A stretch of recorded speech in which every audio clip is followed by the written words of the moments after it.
In 1987, I was contracted to deliver the Swan 65 ketch Beija Flor from San Francisco to the Mediterranean. The yacht is a sister ship of the one that won the first Whitbread round-the-world race via Cape Horn. We would leave San Francisco at the end of the winter, stop at San Diego, then run down the Mexican coast to anchor at the remote Socorro Island. We planned a stop at Acapulco to reprovision, then run down into the tropics to anchor at the fabled uninhabited Cocos Island. We would cross the Andes from southeast to northwest via the Panama Canal. Heading across the Caribbean, we were well armed to repel pirates. Then we would skirt Cuba and refit at Fort Lauderdale. The Atlantic crossing was broken up by stops in Bermuda and the Azores before landing at Hamble. We would do a major refit to prepare Beija Flor for racing off the Channel Islands and a delivery to the Mediterranean, then another conversion for luxury chartering. First, there was an intensive preparation program. The reason I'm calling is that I'm part of a delivery crew to England, and we'll be traveling through the tropics, and we hear that Dr. Ketchpool is very familiar with tropical diseases. Now that update lost all the jobs we got to do. There's about 400 so far. One of the 400 jobs was to install a generator so as not to depend on the boat's engine for power. Somebody should have got down there.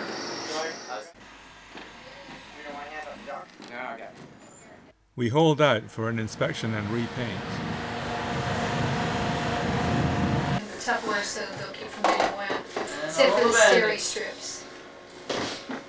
We're going through the boat, getting the through holes ready.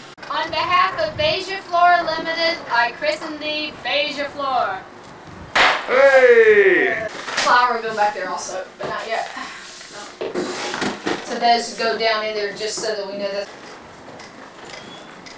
Yeah, I'd like to set up an account for a single sideband for a marine radio telephone, and we're going to be leaving in a few days. We would need to be self-sufficient for most of the 3-month voyage. The complex rig was worked over. Well, rigging is a very important part of every sailboat, especially on an offshore trip like this boat is going on. Everything has to be checked and double-checked.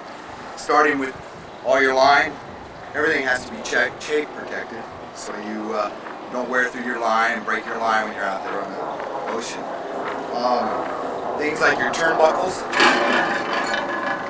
all your turnbuckles have to be checked.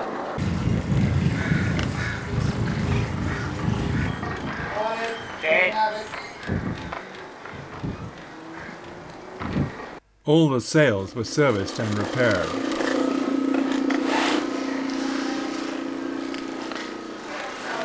They should be gone over, the slides on the left. This sail here, these have to be shackled on, which...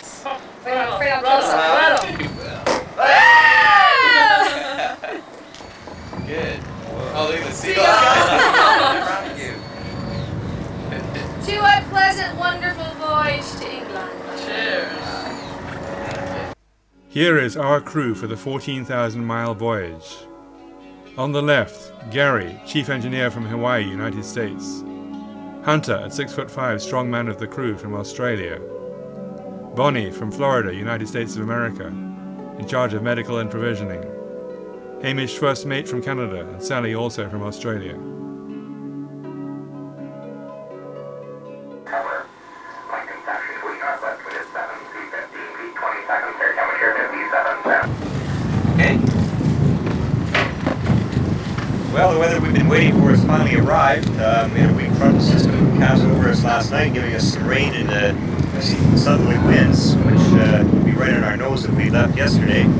But the wind has shifted around, the skies have cleared, and we're looking at northwesterly winds. The forecast is calling for northwesterly winds through Thursday, which should see us most of the way to San Diego. The satellite picture from last night shows the frontal system, white band of cloud approaching the coast. San Francisco is right here, and the northwesterly push in behind it. Okay, we're going to go for it. We all clear?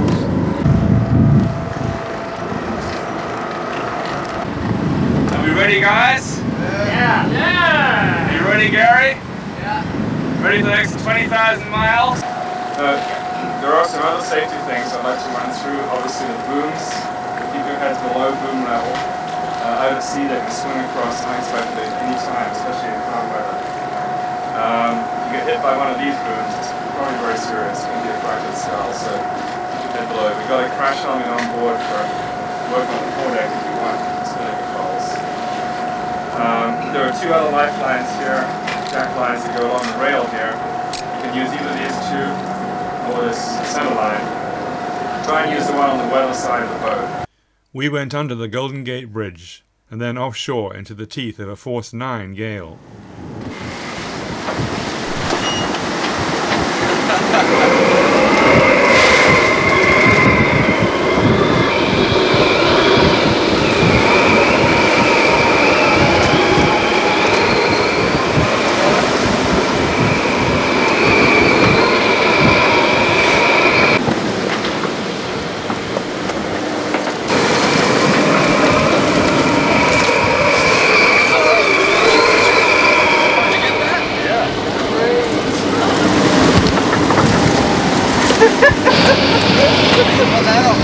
Got it.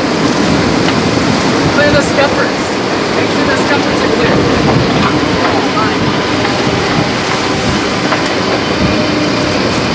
Now, another goose.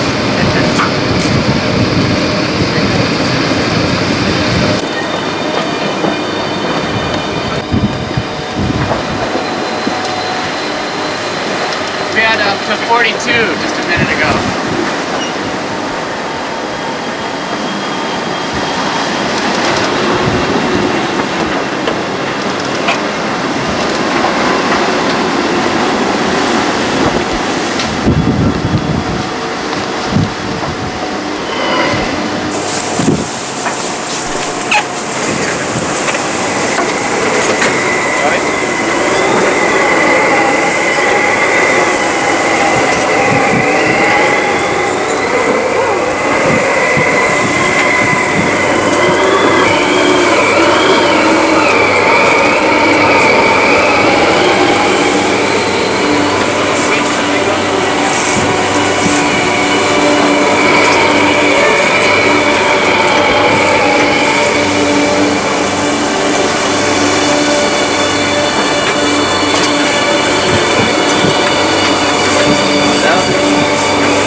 Gary had to hang off the boom to untangle the reef lines.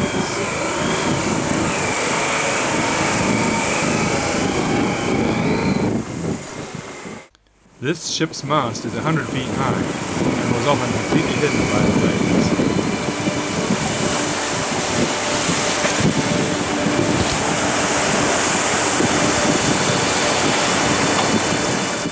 Sailing on the autopilot here, cleaning up the boat. This is why we came here. Sailing is good. Hey. Where's the fish board? Fish board, right here. Hey, we got a fish cutting board. Bonnie's design. See, you clip the tail under there, then you can scrape it, fillet it. It's not good. Look at, how could he have gotten that hook? Guy, it was as big as his. Okay, come on over. Okay, get that preventer off, Hannah. Okay, now keep your heads down on the mizzen. It's gonna go right now. Okay, heads down on the mizzen. Okay, there she goes. Main out. There's some firearms practice in the unlikely event of getting a hostile approach from a pirate vessel. Oh. This automatic shotgun here, which shoots 5 in a row, so we'll see how this moves. Okay, ready, Gary? Roll. 3, 4. This is the America's Cup at the San Diego Yacht Club, where we stopped for a welcome R&R.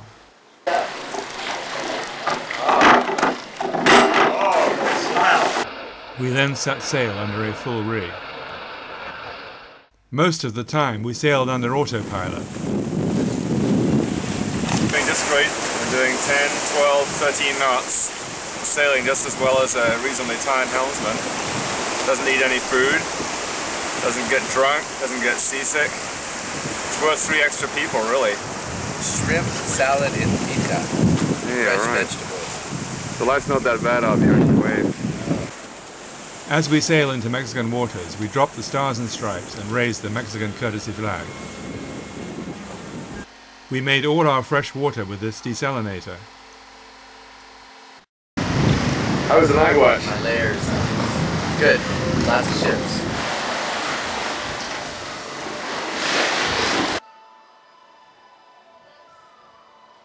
It's 8.5 miles away.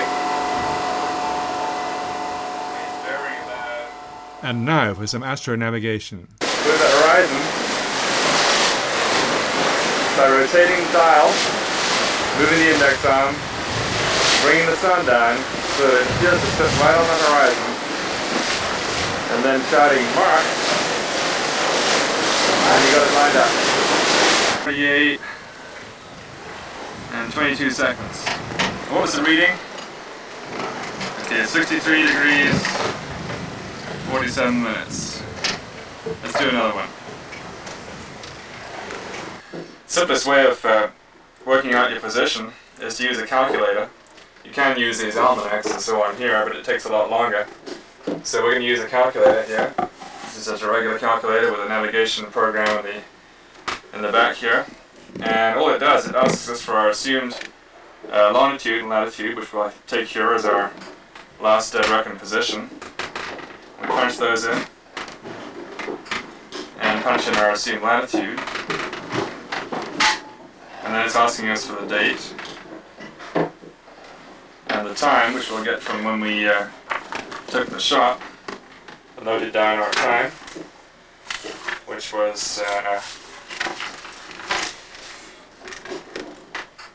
10:38:22 local time. We have to convert that to Greenwich, 8 hours on. Punch that in. It's asking us for the height of the sextant above water level, which is 7 feet. And then the height of the sun, which we measured at 63 degrees 47 minutes with the sextant. Punch that in. And now it's asking us which body, which is the sun. And we'll put in here SUNL, as sun lower. Lower down. Lower limb, right. And then it's going to work out the numbers. And when we got the numbers, it's telling us the azimuth, which is 152. So we're going to read that off, true. Take that from our dead reckoning position. And the distance away, which is 3.9 miles. We just take that, plot that on our azimuth line, and plot a line at right angles to it. And that's our line of position. That's telling us that we're somewhere along this line here. 4 in 1 day. What is that guy? $2.95.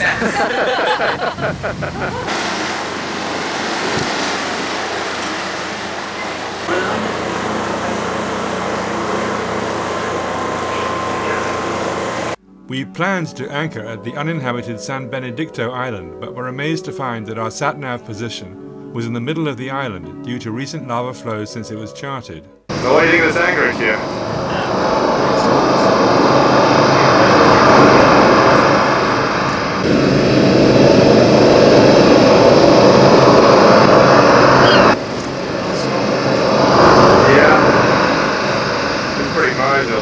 So we decided to leave this little volcanic island here with its recent lava flow.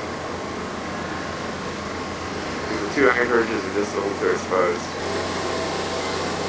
We sailed on into the night and found a great anchorage at Socorro with the radar in the dark.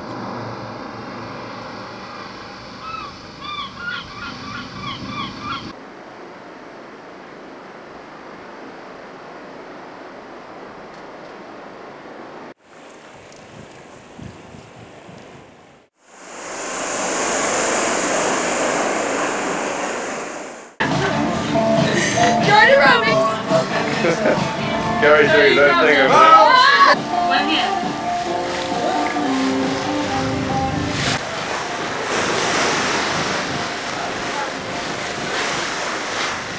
What U.S. state is free of houseflies? Alaska? Yeah. We stopped at Acapulco to refuel and reprovision. Okay, this is the big moment. We're going to fuel up in Acapulco, and diesel pump is fixed. We got a new supply of fuel in. We're taking no chances. What we got to do here is put a diaper, or a nappy as it's called in English, into the fuel funnel, catch any debris, then we're going to fill it up to the top, going down to Panama.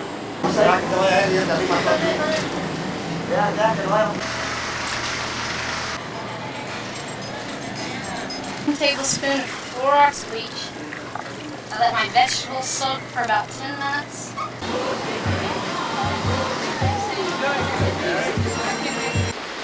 Birds frequently stop for a welcome rest.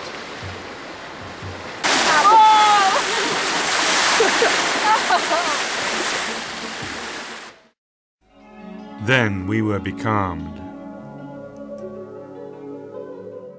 Well, we backed up to it. It's a big sailfish. Big, and he's on that little bait. He'll jump again. There! Going down. Come up, Gary. I'm just going to tie these things.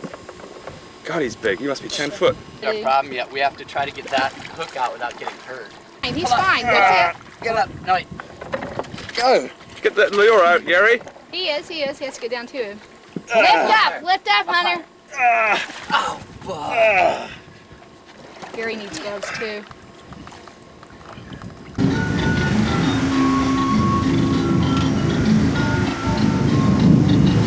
Cocos Island is just in the middle of the picture here, right underneath the tall cumulus cloud. C3. Alex, I say this way through.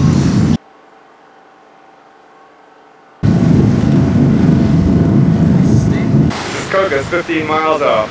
Just got it on the radar.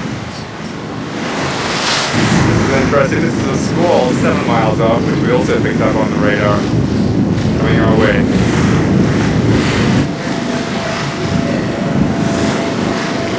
There it is!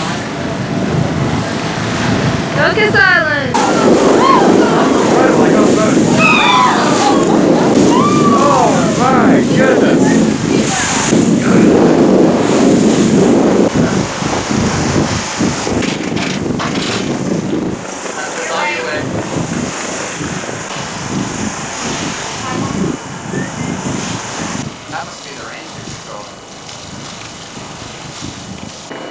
So I'm gonna kill it right when we get over this.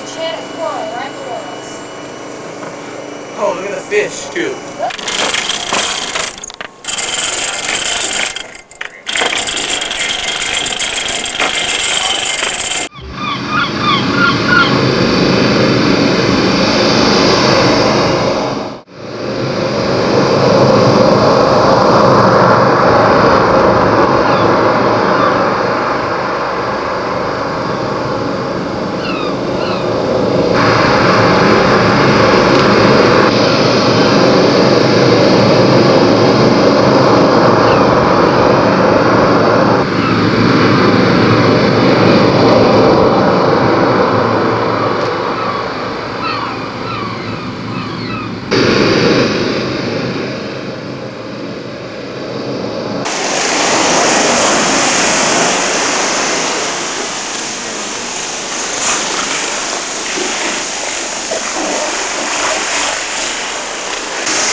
Oh, it's frightening.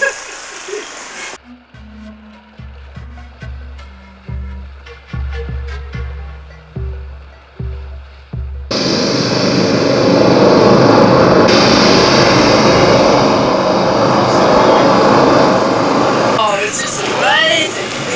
Biggest one, folks. A good 200 main.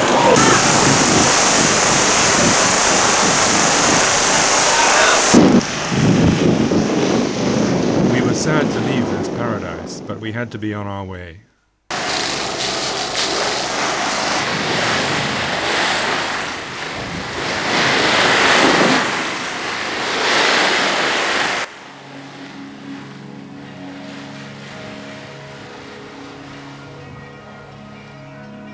Becalmed again, but this time without an engine, as the starter motor had blown. We would have only our sails to reach Panama. I used the calm weather to check the rigging. When you tell white come down, bang on the mast. We hear you in half an hour, eh?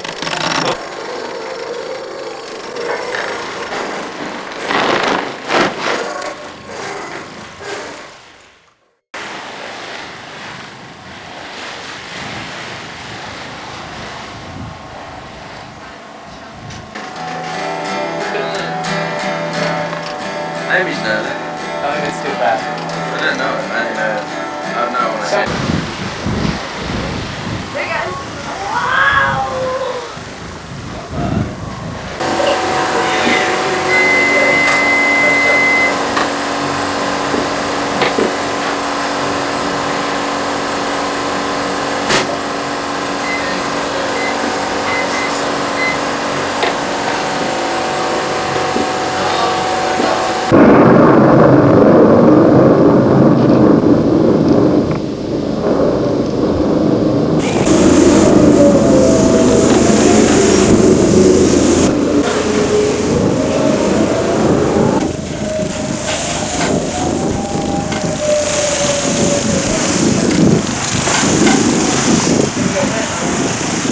As we approached Panama, we narrowly missed an unlit ship in the dark, saved only by our radar.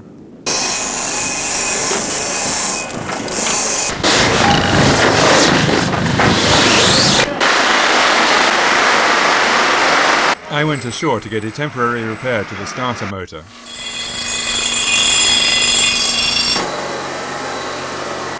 The canal pilot boards us. Been any accidents to yachts in this? They get hold of the sank?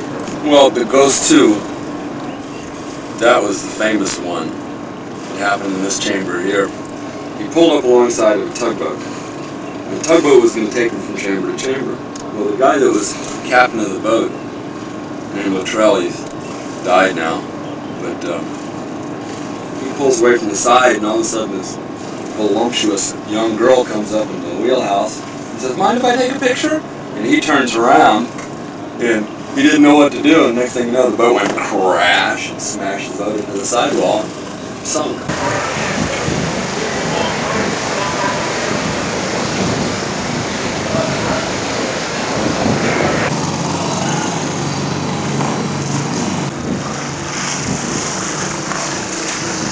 Hey buddy, what's up?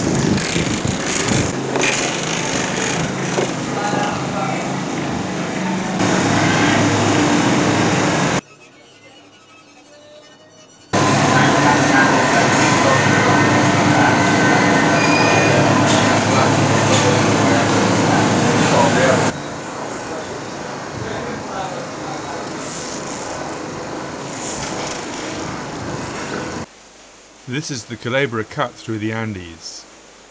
400 trains a day were hauling rocks out of this cut during construction. 25,000 men died building this canal.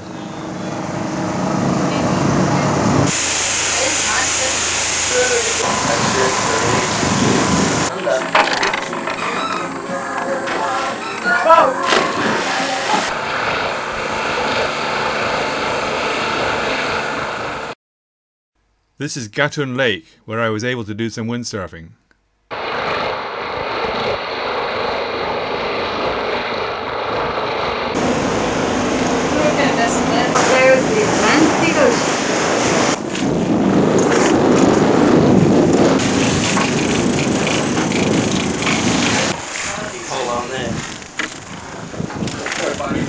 This is life heeled at 30 degrees in the northeast trade winds.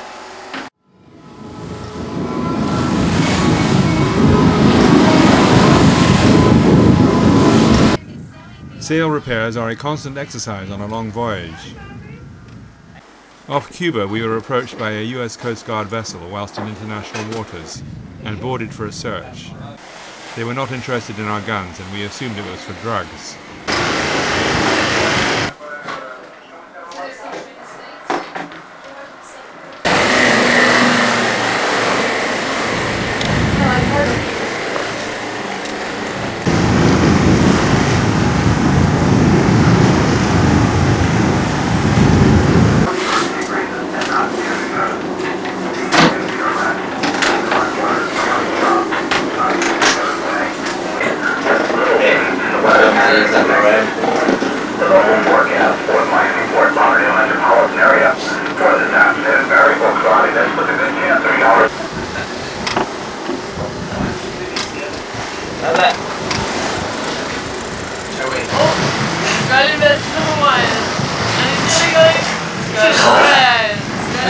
We arrived at Fort Lauderdale in the dark. Sashimi tomorrow night.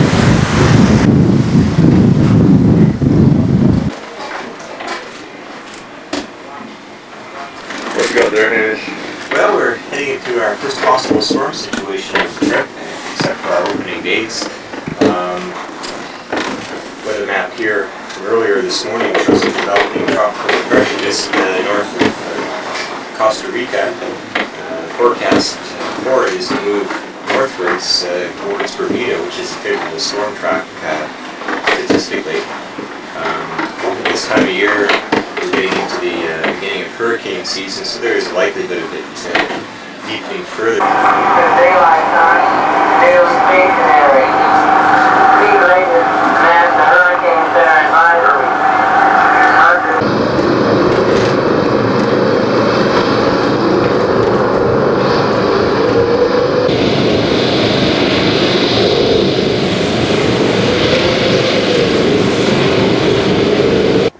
Fortunately, the storm altered course and we just clipped its edge. It's a different color on one side from the other. We used this device for detecting radar.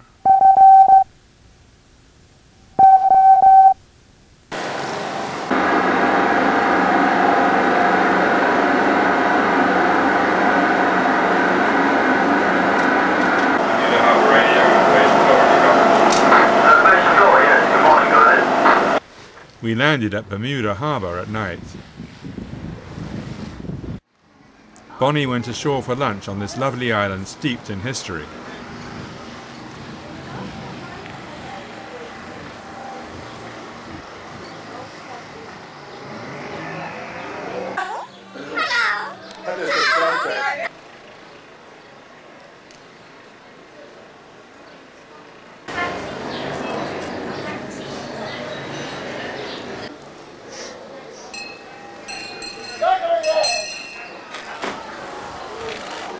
We left Bermuda again at night. Okay, this is our spinnaker net. Simplest design ever seen. Hoist it up. It just slides up. Real simple arrangement.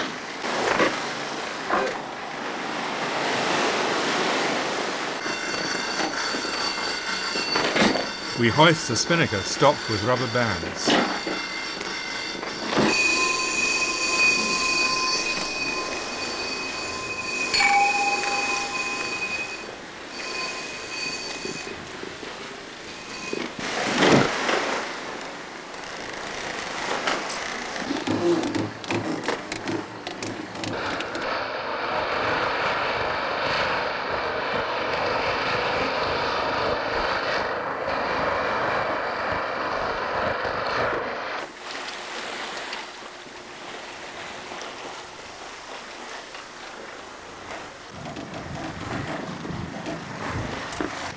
I went up the rigging again and found a damaged wire which we could not repair.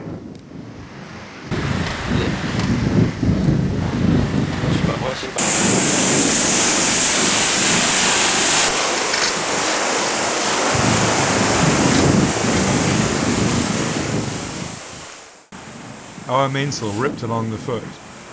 The boat was now showing more wear and tear.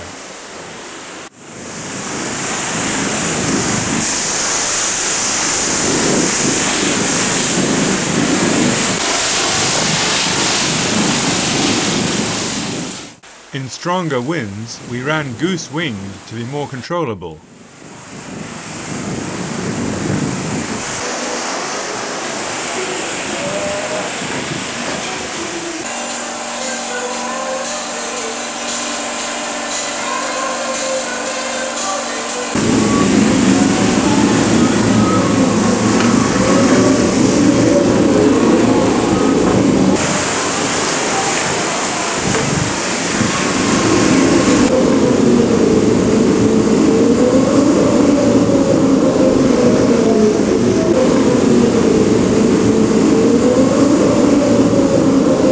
In the heavier conditions, we clipped onto the lifelines when going forward.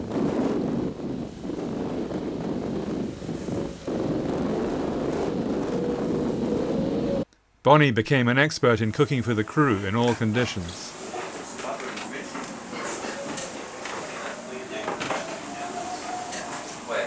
Finally, we made landfall at the island of Fayal in the Azores.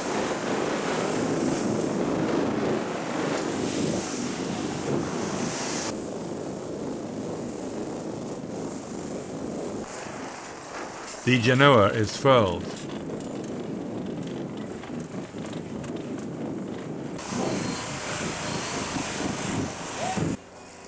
Malaria pills. Why not?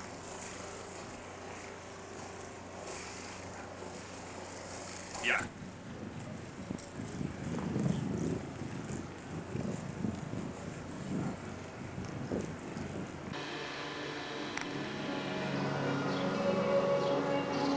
This is the harbour at Horta where we stopped. These beautiful islands had a long history of whaling. Recent volcanic eruptions have devastated much of Fayal. I found a sailmaker and got the mainsail to him on a wheelbarrow.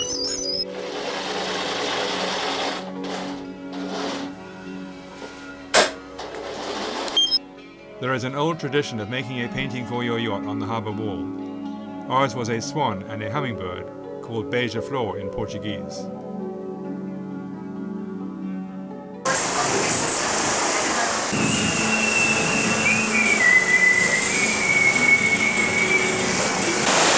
Getting the chute off here. First thing is to unfurl the jenny. It goes.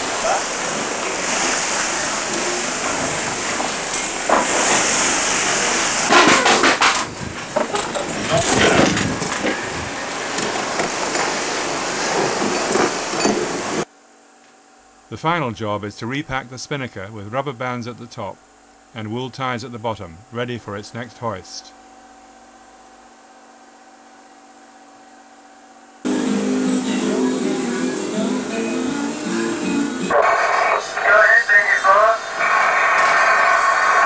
Hello, this is Peter here. Is anybody home?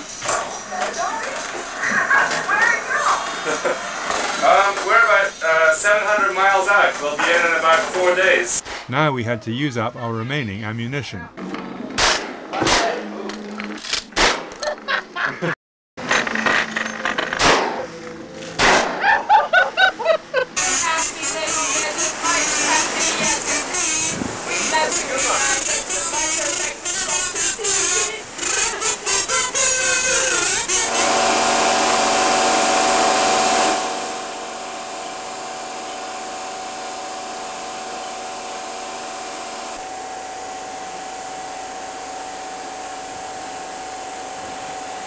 We made landfall at the Needles, then tied up at Hamble River. Okay, Lovey.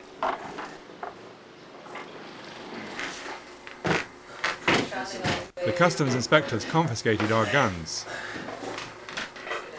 Beija-Flor was chartered for a race series off the Channel Islands, which first required some intensive training.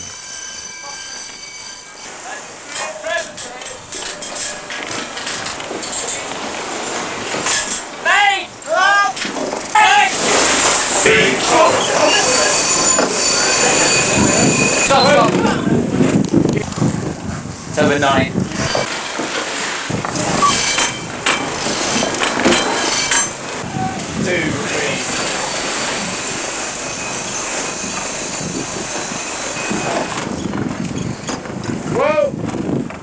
0.74.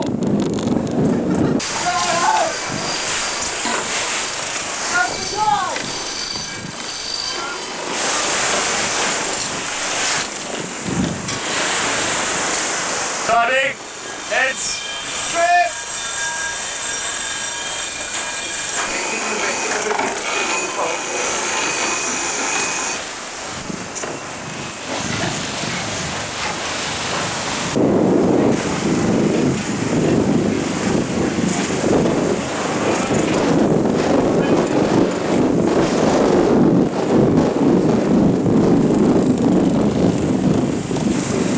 Julie, get down with Let go of the sheet, let go of the sheet yet. Let go of the sheet.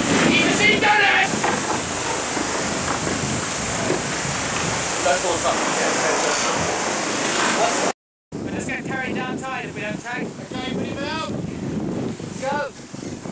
Okay, tagging.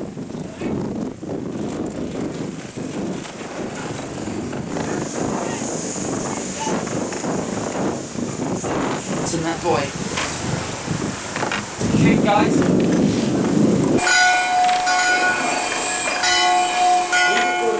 Up to the sign of declaration and all that. We had the word. We won the race. We were first. 1 minute on corrected time. We beat everybody else. So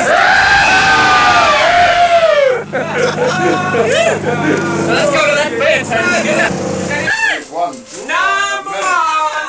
Yeah. It's great, eh?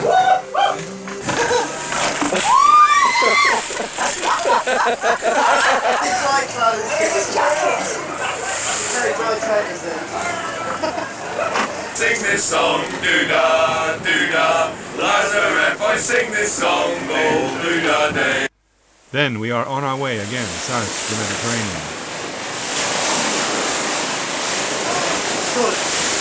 Got the fin, that's what I want.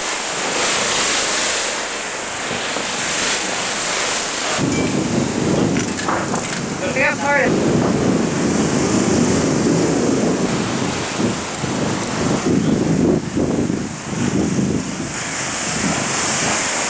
Here we are in the Straits of Gibraltar.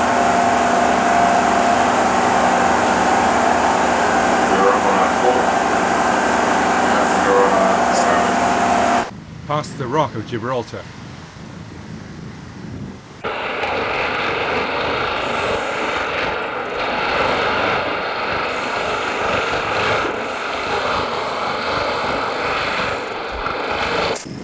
Bonifacio in Corsica was my favourite port. The Western Mediterranean was the end of our voyage, which had been a fantastic experience, full of adventures in wonderful places, with a great team.